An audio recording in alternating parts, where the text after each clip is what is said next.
What's up, guys? All right, welcome back to the channel. Today we are finally installing the headers on 370Z. So I know it's been a while. I've had the headers for a while too, but yeah, I need to get it done because a couple days I have a tune coming for it, or I'm gonna go get a tune from a place called Exact Dyno, and they do uprev there. So I need to get the headers on so I can meet them there in a couple of days, and then finally tune this car and see how much power she's gonna make. So I'm really excited for it. Definitely been wanting some more power in this car for sure. And finally the headers are not just going to be sitting around and just being a piece sitting on the side. I can finally put them in the car, hear the difference in the car. I did already make some sound clips and stuff like that of the car with how it is right now. And in case you don't know, I have Z1 intakes. They're cold air intakes. I have Z1 test pipes, and I also have a fast intentions catback exhaust. So, and that's with no resonators as well. So I did sound clips from that, and I did some drive-bys and stuff. So when we put in the new headers, get a tune, I'll do some more sound clips so we can kind of see what the difference is, so you guys can, actually see, what kind of sound difference it makes with the headers, and if it makes anything at all. Which I'm sure it is. I'm sure it's gonna be louder, and it's definitely gonna give it a different tone. And then also too, when we go to the dyno, we'll see how much power I actually make. Because it's actually a different dyno than the one I usually go to at Concept Z, which is a Mustang dyno. This one's a dyno pack. It won't be truly what I did gain because the two dynos read differently. So once I get done with there, we'll get those numbers and see what those numbers are. But then after it's all tuned and everything, I'm gonna go back to Concept Z because I did do a dyno with this car before I put on the headers. I think it made like $299 or $300 or something like that, and that was with no tune or whatnot. But we'll go back after the headers on with the tune and actually see how much more power I made on that dyno. That will tell us how much I actually made from those parts in the tune. So yeah, I have it up on jack stands right now. So I put the wheels right there just in case the jack stands fail. I'll land on the wheels, still keep me safe.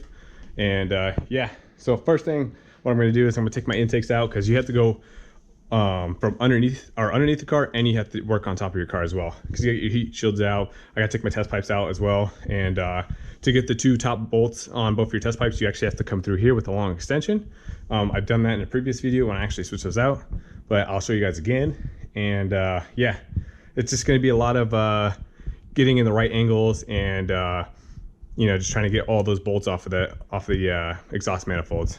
The driver's side is supposed to be harder than the passenger side is, so I'm going to start on the driver's side first, and then once I get that all sorted out, then the hard part's already out of the way. I'll just do the passenger side, and we'll also see how long this takes. Supposedly it's supposed to take around like 4 to 5 hours, maybe less. If you have like a lift, it'll be less, but we shall see. So yeah, I'm gonna start working on it. I don't know how much in depth I'm gonna get. I'm gonna let you know like what the process I'm doing, but I'm gonna try to focus a lot on just getting it done because it's gonna take a while. But obviously I'll let you see some of this stuff, and hopefully if I find any types of tricks or whatnot you can do to make your life easier if you're planning on doing this, I'll let you know, obviously, and I'll show you too. So it'll just cut time off of your time when you're actually deciding to do this, if you want to do this, because a lot of people are kind of afraid to do the headers on here just because of how much of a pain in the ass it is. But I guess I'll let you know how much of a pain in the ass it really is at the end of this video. I don't think it's gonna be too bad, but we shall see. But anyways, I'm gonna get started, and yeah, let's see how it goes. Okay, so what we've done so far is we took off both our intakes. You can just set your intakes on top here. You don't have to take out your math. This should be out of the way enough just so you can get access through the top side. And as you can see on your driver's side, you have more coolant lines and your AC lines all in the way. So that's why it makes this side so much harder than on your passenger side, where there's not really much going on over this side. So this side should be a piece of cake. I'm definitely gonna start with the right side first because I wanna get this done first in case if it like causes any frustrations or anything. I wanted to get all over with right away. Also what I've done is I've taken off both of the test pipes, as you can see. So now what I need to do is just take off the heat shields off of the exhaust manifolds first. There's a lot of bolts on these heat shields. So there's like one that's like right on the back side here. There's another one that's down there even more.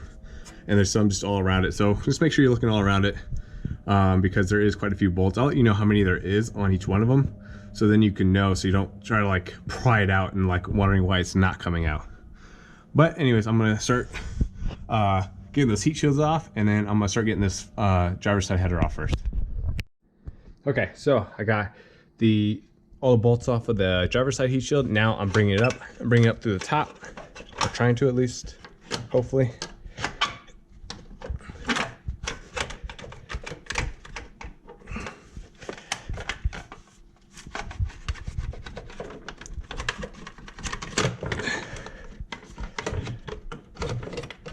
There you go. So that's what that heat shield looks like. There's 4 bolts on it, and you just take it through the top. Most of the time, how I got to those bolts is I went through the top right here with the 10 mil, and then there was one that's on the bottom that's also kind of helping it, or it's actually on the other heat shield, but I went through the wheel well right here, right underneath.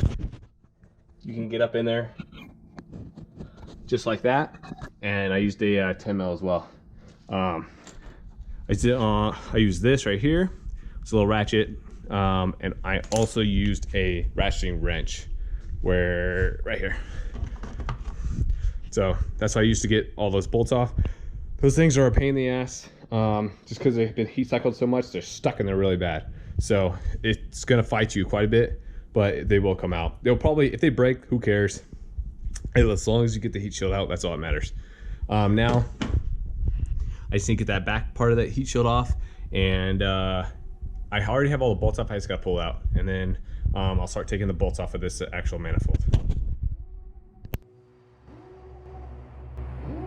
Devil in a red dress, call 911, I'm a killer. You know I hate to confess. Bang bang, got my hand on the trigger. The devil in a red dress, call 911, I'm a killer. You know I hate to confess. Bang bang, got my hand. Okay, here's for a little update. I actually only took off one of the heat shields, just that side one. I was able to get to all the bolts. I didn't have to take off the 2 bottom ones. So the 2 bottom ones are going to come out with the stock exhaust manifold.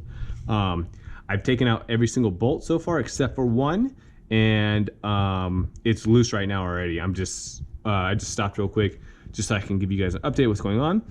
And yeah, I'm about to pull this out. So this was not as hard as I thought it was going to be. Everybody always says, you know, the driver's side on the 370s, 350Zs is a pain in the ass. And like, you know, you have to remove your water lines and all this other stuff. Well, as you can see here, I haven't removed anything. The only thing I removed was my cold air intake to gain access. And I haven't done anything on the bottom. I did it all on the top right now. And this is the lifesaver tool right here. So if you can get it, it's a swivel head, and the swivel head alone just makes it, you know, this job 10 times easier, because if it wasn't and it was just a straight, you know, regular ratchet or socket wrench, it would just be such a pain in the ass, because it can only go one angle and whatnot. But because, you know, the swivel head can move around, and plus actually just this part of this tool right here that bends actually made a big difference too, of getting things in and out of here. Also too, for the last bolt, you're going to use I don't know if this is a 2-inch extension or 3-inch extension. And then for the other bolts, what I used was this is almost like an inch extension. So this definitely played a big key in it too. So if you're going to tackle your job over here on the driver's side, get a swivel head socket wrench. Doesn't have to be snap-on. I just happen to have a snap-on one, but this is definitely a lifesaver. If you can get this one right here, I mean, this tool definitely, I think, saved me just tons of time on this side, and just the ease of getting it off. And also having this one is just extension, and I think this is probably like a 2-inch extension. And then obviously your 14 long socket. But the hardest part really of getting that stuff off of there was just getting this one heat shield off, because all these bolts are a pain in the ass, and most of them actually just broke off just because they were stuck on there from all the heat cycling. That was the pain in the ass. The actual getting the bolts out of the actual head on this side for your exhaust manifold is really not that bad. It's just time consuming, and not even that much time consuming. It took longer to take off that heat shield. It is taking all these bolts off, but as you can see, most of them just came off by the stud. 3 or 4 of them are gonna come off by the stud, because I think that one in there is coming off by the stud, the last one, and then 2 of them came off just with a nut. Also too, when I take that last bolt out, I'm pretty sure I'm gonna have to take the whole exhaust manifold out through the bottom. Also, when you're doing this, you don't have to take out your last O2 sensor that's stuck on an exhaust manifold. Just unplug it. The plug itself is right behind here. I don't know if you can go in there. You probably can't see it, but it's right behind this hose right here, directly right behind it. Just unplug that, and then once that's unplugged, there's a clip that's kind of like guiding the wire down in the back. Just remove that, and then the O2 sensor should come out with the exhaust manifold. Don't try to take it out with it in there, because it's going to be pretty fucking hard doing it if you actually leave it in there. You can just take it out while it's outside the vehicle, and then put it on your actual header, and then stick it back in the car. But I'm going to take off this last bolt real quick, and then I'll show you me actually taking it out. Okay, I got the last bolt out, so now all the bolts should be out. Yep, it just fell. Okay, I'm gonna go underneath real quick. Let's see if we can't wiggle this thing out.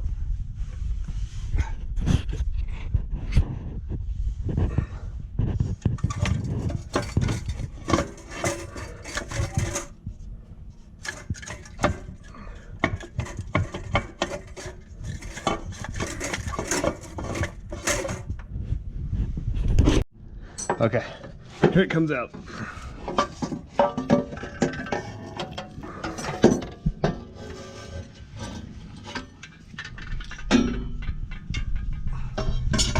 Okay, so what you have to do is you just kind of have to, when you have it in here, you kind of have to push it back up and then kind of turn it like that, so you can clear your O2 sensor and everything, and then kind of twist it out, just like almost a counterclockwise twist to get it out. But as you can see in there, there's no more exhaust manifold.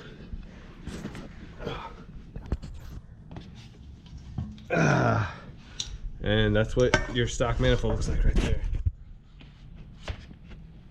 So as you can see, a lot of these bolts for the heat shield just sheared right off. Actually, every single one did. Just kind of a pain in the ass. That's what was taking so long. But other than that, it actually went by pretty quickly. As long as, taking the bolts off. But like I said, get that tool, and it will definitely help you out for at least getting this out. But you can kind of see inside what it looks like. And actually, let's put the Z1 manifold right next to it. So there you go, the difference. Definitely a lot nicer, by like 100% for sure. So this is definitely going to be a lot better inside the car. You can see how this one kind of is like a log style still, even though it's tubular. It's still like the 350Z ones, where it kind of like where these two go into one, and then these two go to this one into three, where all these all join at one collector. So that's why this one definitely makes power and makes torque. It scavenges better. Now I just got to take off the O2 sensor, put it on this one, and then throw this Z1 manifold in there. And this should be a lot easier too, just because I don't have all those stupid heat shields and everything. So yeah, let's go ahead and throw it in there. Or actually, we're gonna throw the O2 sensor onto this bung, and then make sure everything's good and prepped and ready, and then we can throw this one in. So now that I got the driver's side off, I'm gonna start working on the passenger side. I already got the heat shield off the passenger side. It was super easy to get off. The passenger side is just 10 times easier than the driver's side. I mean, everything is literally right there. There's not much, kind of blocking you from like doing any of these bolts, so it's super easy. And yeah, so I'm gonna do this passenger side real quick, and then after I get that done, I'm also gonna weigh them, and then to see how much weight I'm gonna actually, if the Z1 manifolds are heavier or if they're lighter, and I'm pretty sure they're lighter. So just by picking them up, well, I don't know. They actually feel kind of close. They might weigh the same, to be honest. We'll see, because these have kind of thicker flanges and stuff like that. So we'll put them on the scale and see what the weights are, see if I did lose any weight. If I didn't, then that's fine, because I'm going to make power out of them anyways. So I'm going to do the passenger side, and yeah, we're going to get to it.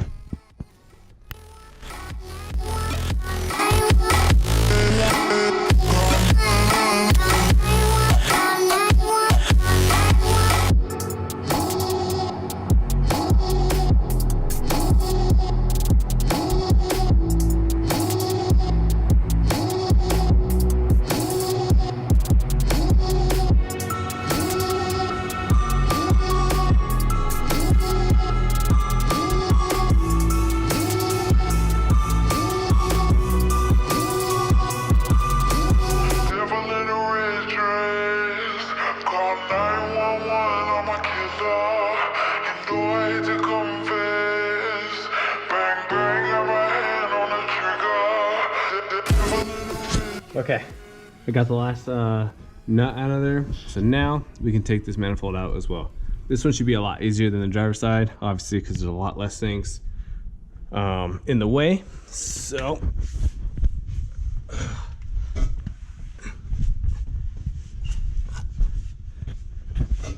all right, see if we can get this one out.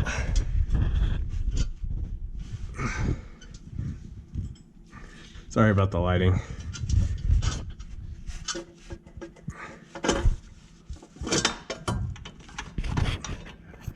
Oh yeah, this thing came out with ease. You don't have to twist it or do anything.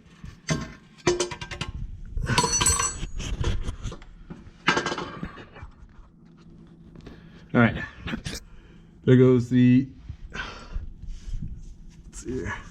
There goes the passenger side right there. The passenger side literally just took me maybe 10 minutes to get out. So driver's side definitely took a lot longer.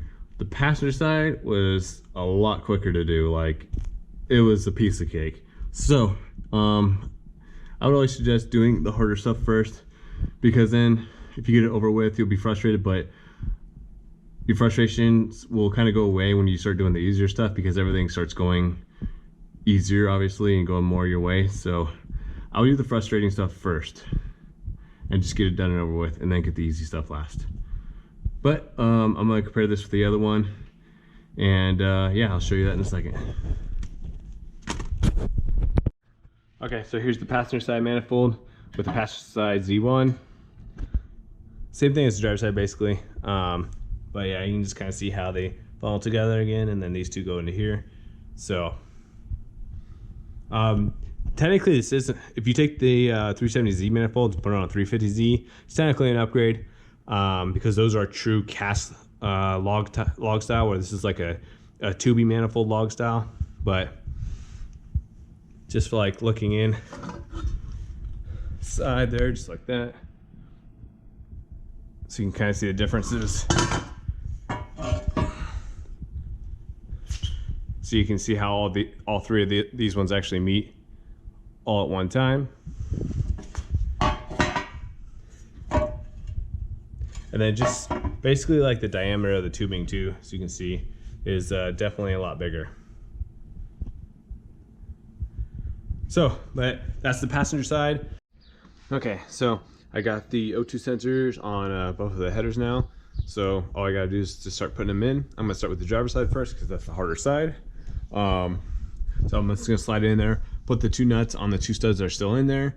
Also, I'm gonna put Loctite on everything as well, so it doesn't back out on me.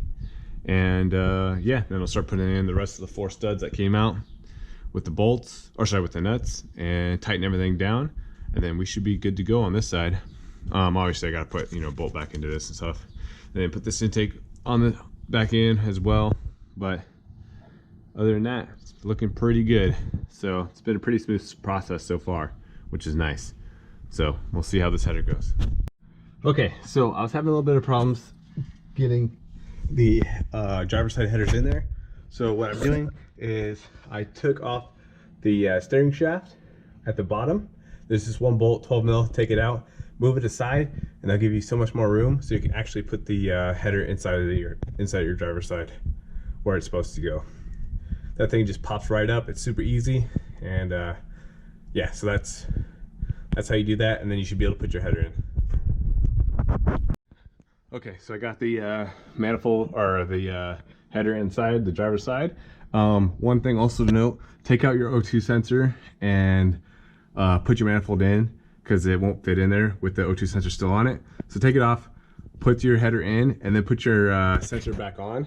And you don't have to like bolt this down or anything, just keep it kind of lower and more towards you, so then you can put the sensor in. And if you just lean up against here, eventually get kind of pinched like this, and you can take your 22 wrench and tighten it really tight, so then you don't have to try to do it while it's actually bolted on. And that worked out really well, actually. So now it's in place. I'm gonna bolt it all up, and then put my steering shaft back on and fix all the steering, and then I'll do the passenger side. Okay, so I got both headers in. It's driver's side. Only thing about the driver's side, I would say, so you do have to switch around some studs to make it work correctly with the way the pipes are on the new header. Just be careful when you're taking in and out your studs, because you're putting a steel stud into aluminum head, so you can strip it very easily. So just be super careful, because if you strip it, one of those, it's just gonna suck. But other than that, all the bolts went inside, they all tightened right up, and then here goes the passenger side. Passenger side was super simple, pretty much straightforward. There was nothing crazy about putting it in or whatnot. You could put the passenger side in with the O2 sensor already on the actual header itself. You don't have to take it off like the driver's side. But well, these are all tightened down. So now what I'm going to do is just put on the test pipes, and then connect the test pipes to my white pipe back there. And then I gotta put my linkage to my my steering rack back on, and put my intake tubes back on, make sure everything's plugged in, and put everything back where it was. Oh, make sure you plug into your O2 sensors in the back for both of the headers, and then you should be good to go. Oh yeah, when you're doing headers too on your 370, you need 350Z DE test pipes. So this is a 370 test pipe, and then this is a 350Z DE test pipe. So, and the reason why you need the DE one is because the headers are technically for the DE motors, but it can work for 370Z VHR motors. The only difference is the flange that goes to actual manifold itself. So this flange goes to the 370Z manifolds, and then this flange goes to the header or 350Z DE manifolds. That's why you have to have this one. But other than that, they're pretty much exactly the same. The only difference on this test pipe is it has an extra bung for a wideband, and the 350Z ones don't. But I don't think I'm going to use it anyways, so, and if I ever do, I can always just make one inside here. But other than that, I'm going to start putting everything back together, and then we'll see how she sounds. Okay, so it's been a little bit since I updated you. Just got caught up on putting everything back together. But as you can see, everything is back together. Intake pipes are on. My strut bar is my strut bar brace is back on. Let me show you underneath the car. Got my steering rack is back in. Got the test pipes on, all the way on my white pipe. So also too, so you don't leak on your where your test pipes connect to your white pipe. A good thing to do is always, obviously you're gonna connect your test pipe to your header first, but then if you already have your exhaust on here, either loosen those bolts up or take off the back part of exhaust off of your white pipe. Connect these on first, so these sit flush, so when you tighten them down, they're nice and flush and actually seals. And then go to your next part, which is over there, and then to your next part. So that'll make sure you don't have any leaks at all on your exhaust system, because if you try to tighten this up, your white pipe with your test pipe, it's already kind of stuck to where it's at. So when you're trying to tighten it, you're trying to go against the forces of it. and that's usually what causes a lot of leaks. So always work your way back, and make sure all your O2 sensors are plugged in, like I previously stated, and make sure they're all tight, and then you should be good to go. As far as difficulty of the swap, it's not really difficult. I would say it's more it just sucks doing it, just especially the driver's side. Like if you have issues, it sucks doing it. But like if everything goes smoothly, which most of the time it really doesn't, it will go pretty good and it won't be as hard. It just sucks because of like a lot of tight spaces, especially just inside here. Just because like your water bypass hoses or lines go through there, your AC lines are in the way. That's why the passenger side is so much easier, because you don't have all that in the way. So as far as just taking it out, I would say it sucks, but it's not as bad as everybody says. As long as you have the right amount of tools too. If you have good tools, you know, this job is a lot easier. You know, every job requires, you know, a certain tool to do, so, or a certain tool to make your life a lot easier. If you only have, like, you know, just a basic set of tools, yeah, good luck. That will suck really bad. Make sure you have, you know, if you're gonna do this, make sure you have lots of tools, or you're gonna have to go buy a lot. I've been, you know, wrenching for a while, so I have a lot of tools with me, so I have pretty much everything to do everything with.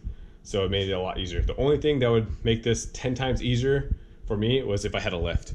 If I had a lift, the amount of time it would take to do this will drop at least by, like, at a minimum an hour, at the maximum probably 2 hours. I could take off the time, because you don't have to take off the wheels, or your front wheels, to kind of, you know, help you out get access more. You don't have to put the car on jack stands. You jack it up. It's just a bunch of wasted time. You know, it's plus, you know, when you're wrenching on your back, it's a lot different than when you're actually standing up and wrenching on a car on a lift. It's not as hard on your body and stuff like that, and you can get more leverage doing things, and you can kind of see stuff better when it's actually up on the lift as well, instead of, you know, on your back underneath, because you have, you know, just limited amount of room. But this is going to be the end of this video right here. I'm going to have another video that's going to be showing the exhaust before I put the headers on, and then after I put the headers on. And then I'm also going to have a video of the car getting dyno tuned, which is going to be really cool. So we're going to see how much power it made. Last time I dynoed it at Concept Z, I think it made 300 to the wheels. So when I go over to Exact Dyno and tune it there and everything, it's going to give me a different number.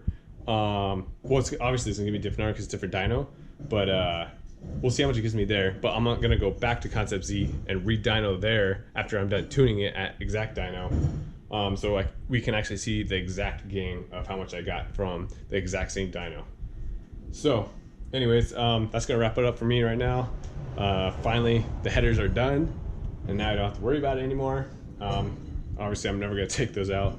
The only thing I might do is put some, I'm going to get that heat shielding stuff, like I said, to try to try to help with some of the heat that's going to be in here from the headers. But other than that, yeah, the headers are finally in and finally done. I hope this video kind of helped you guys out if you are planning on doing this. You know, just a little ins and outs of it. So hopefully you don't have to, you know, sit there and try to figure it out, because that's going to take time as well. But thanks for watching the video and stuff like that. And yeah, I'll see you on the next one, which I think the next one's going to be probably the dyno tune. I believe it's going to be a dyno tune, and actually I might put the exhaust notes with the dyno tune one. Just depends. I don't know yet. It might be two different videos, might be the same video. But anyways, thanks for watching, and I'll see you guys on the next one.